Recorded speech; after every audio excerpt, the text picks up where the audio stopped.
Today's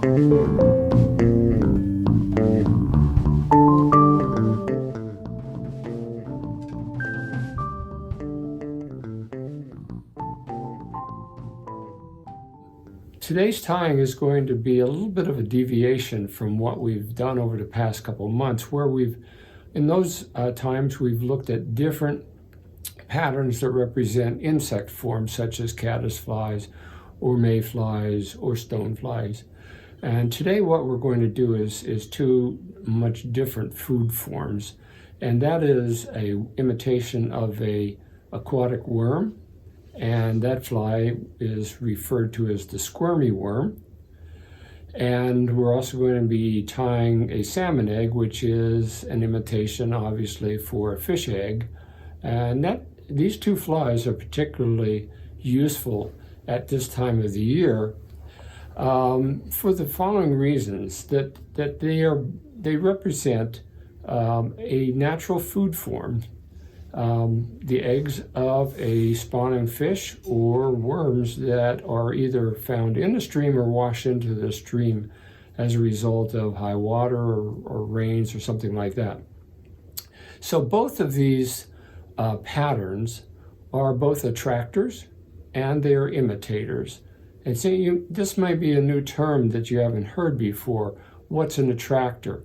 Well, I think that Gary LaFontaine, who is one of my idols and fantastic fly tyer and an author of several books, particularly on caddisflies, he simply defined the difference between an attractor, which is something that the fish they're attracted to it out of curiosity, and it doesn't really represent anything in natural form. However, it catches the fish's eye, so to speak, and a fish will try to eat it. So both of these patterns tend to attract the fish's attention, and I'll explain that in a short while when I'm tying. But they also are imitators, and that is, as I've already said, they imitate a food form that the fish is used to eating. And in this case, it would be a worm, and in the other instance, it is a salmon egg, or an egg of another type of fish in the salmonoid family. So we're going to get started here very shortly, but I wanted to give you that as a little bit of background information before we go any further. The first that I'm going to tie is going to be the salmon egg imitation, and I'm just holding it up in front of the camera so that you can see the two patterns. This one obviously is the salmon egg imitation with the egg spot, or the spot where the embryo of the egg would hatch from, represented by this much more brilliant colored egg yarn, and the squirmy worm, which we'll be tying in the second part of the tying session today, which incorporates this simple rubber material and a little bit of dubbing on the hook.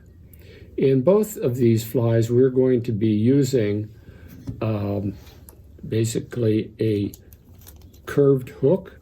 We're going to use a size 12 hook for the egg pattern, and we're going to be using a size 10 nymph hook or curved hook for the squirmy worm.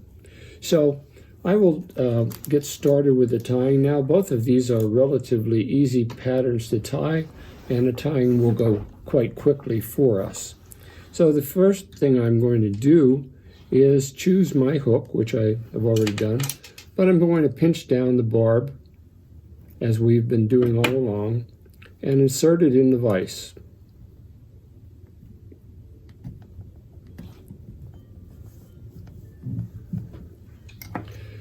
Next, I'm going to take some 6/0 thread. I've chosen orange for this because it fairly closely matches some of the other colors that are in the fly that we're tying today. So I'm going to start this thread just behind the eye of the hook and wrap it on, perhaps 1/4 of an inch back towards the bend of the hook. Clip off the excess thread, and wrap it back to the middle of that section.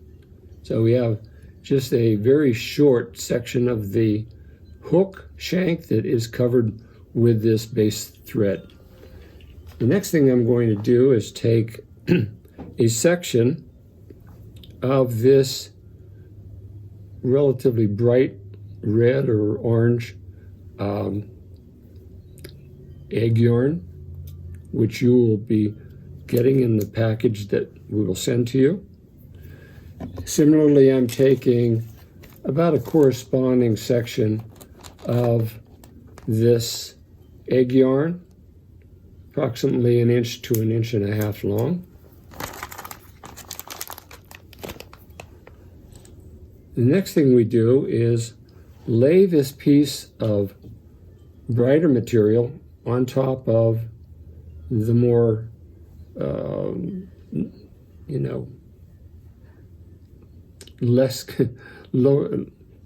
lesser colored egg yarn. And you can use various different colors of yarn.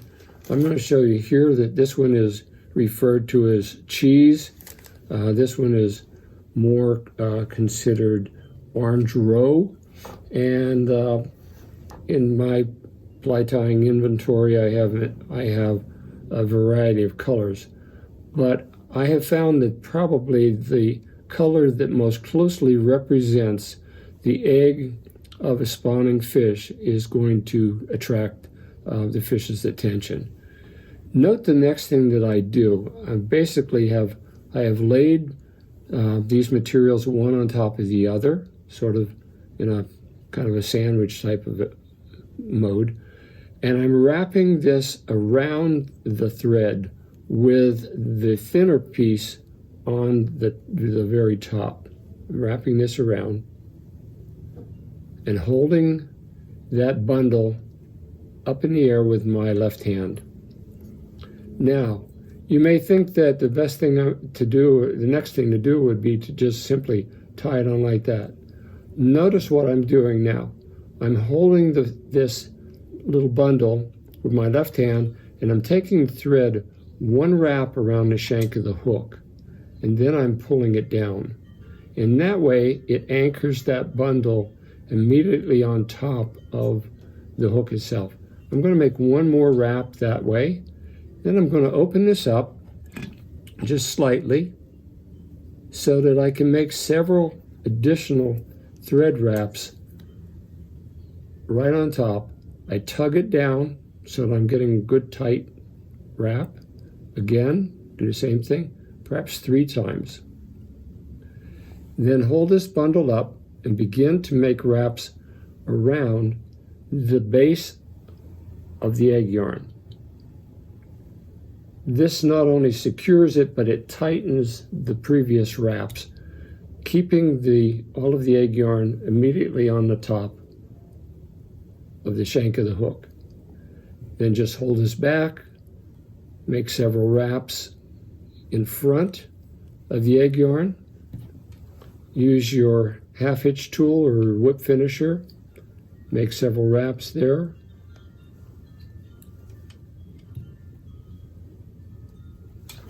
And clip the thread. So we've now put all of these materials, and I'm sort of tongue-in-cheek saying all of these materials because there's simply only 2, on the hook.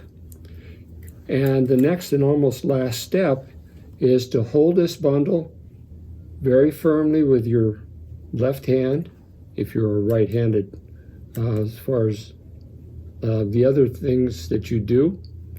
I'm taking my scissors. In this case, they do have a slight curvature to them, but that's not necessary. The point is to simply cut straight across. You've sort of compute in your mind what the distance is here, representing half of the diameter of the egg, and just about there, and clip it. And as you can see, the egg yarn flares very nicely, but before we finish this fly off, we're basically just taking your fingers and kind of manipulating the egg in this manner to get it to surround the hook. So there you have it, a complete egg, salmon egg. Now I can take, if need be, I could take a little bit of head cement, turn the fly over, and just touch it to the bottom to cement that all in place. You may not find that that's necessary, but the video that I've taken this from, this approach from, they are using that little drop of cement to finish the fly. So I hope that you can see that this is a very nice round imitation of a salmon egg. Before I go any further, and while we're not necessarily going to do this in this tying instruction, I want to show you two other variations of this simple egg pattern. Both of them have a bead head. This one with an orange bead, and this one with a copper bead. So the only reason that I would bring that up in terms of tying this particular fly is that if you do care to get the fly to bounce more off the bottom, because that's actually where the eggs are going to be, the fish are going to be feeding not on an egg that's floating up in higher in the water column, but more likely it's going to be bouncing off the gravel at the bottom of the stream. So a little bit of weight provided by the bead will help, but I don't think it's necessary. Other than that, we don't weight the bead. We don't weight this type of a salmon egg pattern. So that is the first fly, and that is a very simple way of doing it. If you look on the internet, you may see some other variations, but I found this one to be not only simple, it's very efficient, and gives a good result at the very end. All right, the next pattern that we're going to tie is the squirmy worm, or it's also referred to as the squiggly worm in many of the fly tying catalogs. I first learned about this particular pattern, although I had heard about it, I had never realized its versatility until one day when I was actually in the presence of Lefty Cray, and he talked about this and showed me, gave me an example of how well this fly performs, so to speak, when you're fishing it in the correct manner, because it is very lifelike as compared to the sort of stoic manner that some of the previous types of worm imitations provided. Because it is a rubberish material, there is a lot of wiggling, so it provides a very lifelike type of quality to the worm. And I have found it to be extremely successful. And we'll talk at the end of this session a little bit more about how to fish these and when to fish them. So I have already pinched down the hook on this particular, the barb on this particular hook. And in this case, I'm using a size 10 nymph hook or a caddis pupa hook. So I'm going to put that in the vise as I did in the previous part of the video. Fasten it down. And I've chosen a brown thread. And by the way, both of these flies, preferably you would use 6/0 thread in tying the fly. So just as I did with the egg pattern, I'm going to start the thread just beyond the eye of the hook, wrap it back approximately 1/4 of an inch to cover that part of the shank of the hook. And then I'm going to wrap it forward again. And then one more time to the back. So I now have basically a good foundation, several layers of thread there. I'm next taking some dubbing, and I have tried several types of dubbing for this particular fly, And I found that either a dry fly, which is more of a fine type of dubbing, or something that's sort of intermediate and not too fibrous works best. And in this particular case, this is a dark rust dubbing. It's produced by the Ligas company, and it was sold by Hook and Hackle, and it still is sold by Hook and Hackle. But this provides not only the right type of texture to the fly, but I think it gives a good coloration to it. But before I apply that dubbing, I'm going to take this section of the squiggly worm or squirmy worm material, and it basically, to start, is about maybe 5 inches long. So I'm going to divide this in two so that it would allow for making 2 squiggly worms or squirmy worms. I'll set the one aside, and that is basically what I want you to do, or would suggest that you do. When you get the material, you'll have enough to tie at least 2 worms, and you'll have at least 2 hooks and a dubbing, etc. So now I'm going to dub this thread and apply it to the hook itself. So notice my thread is at the rear portion of what I have already applied to the body. And now I'm going to dub this thread with dubbing. I'm putting it on in a counterclockwise direction. Very thin layer, you will see very shortly. And I'll try to explain why I'm doing that. And while I'm doing that, I wanted to mention that applying this rubber material to the hook has been a challenge for many fly tyers. And when I first started tying squiggly worms, I really wasn't very pleased with my final product because it was very difficult to attach the rubber material to a solid surface like the hook. And I know that if you were to look on the internet, you will see different ways of doing this. I like this method because it is simple, it is quick, and it is very effective. Notice now that I have dubbed about a 2-inch portion of the hook, and I'll explain why I've done that much. And it's a relatively thin layer. It's important that you put the dubbing on the thread correctly and not as a bundle, otherwise it's not going to work. So now that I've done that, I'm going to make one passage of dubbing along that section where I've already applied the thread. And now I have approximately 1 inch of dubbing left still on the thread. At this point, I take that section of the squirmy worm material, I hold it on top of the shank with my left hand, and I make a pinch wrap.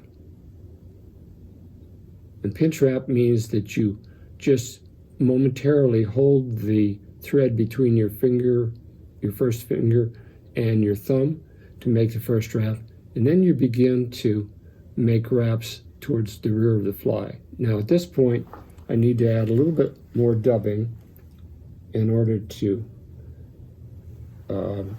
build up that abdomen.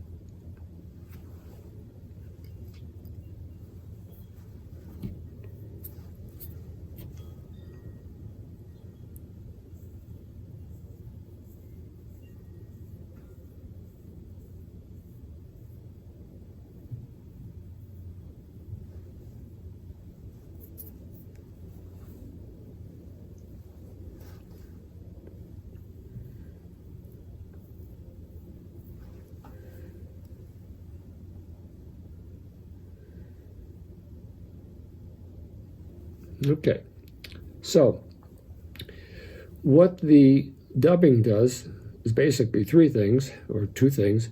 One is it represents that section of a worm where the animal's reproductive system is, and it also protects the material itself. The dubbing protects you from cutting through the rubber material that the squiggly worm is composed of.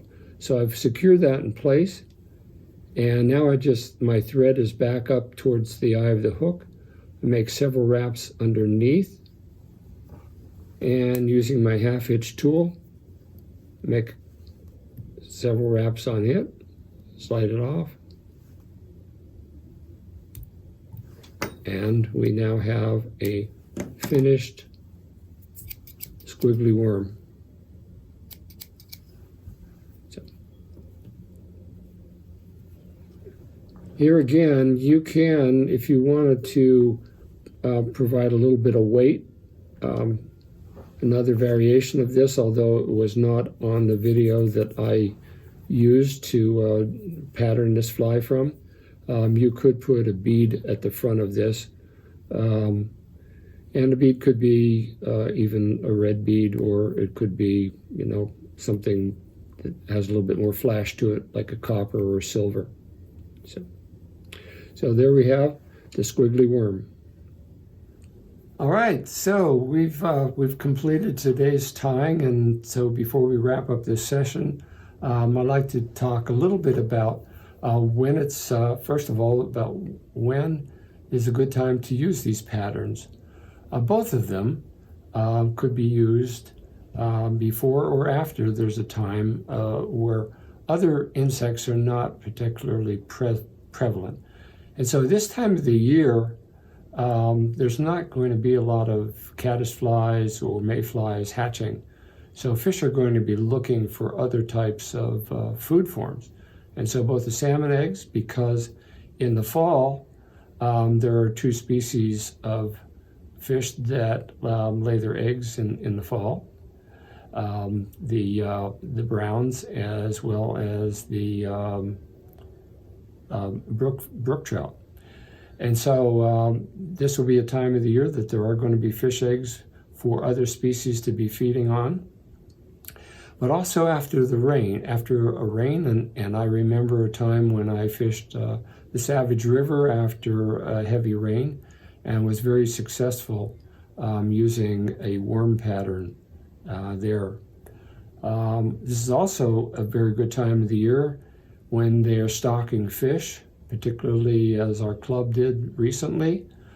Stocked fish are readily attracted to something that's colorful and something that's different than what they saw in the hatchery itself, whereas they saw mostly fish pellets. Now they're beginning to see other types of fish. And as I mentioned before, these are attractors. They do attract the attention of fish, particularly a naive stocked fish. The other time that egg patterns in particular have been awesome for me were on the two trips that I made to Alaska some years ago in the early 2000s. And we were able to catch not only very nice rainbow trout, but 3 to 4 different species of salmon on salmon eggs. And so they're very effective. They're very effective to be used. And I think that in our local streams, they would be very effective through the winter. Okay. How to fish them? You could fish them both singly or in combination with other flies. And I read recently an article by Jason Randall, who is one of my role models in terms of both teaching different techniques in fishing, particularly for trout. Jason recommended using either the egg pattern or the squiggly worm in combination with another fly, such as the zebra midge or even a pheasant tail nymph, in which case both of those would be your dropper fly, and the egg or your worm would be your lead fly. So you could try that. You can also fish them with a little bit of split shot, several inches up the line. The point being to get the fly down to where the fish are feeding right on the bottom, because both the worm as well as the egg would be bouncing along the bottom.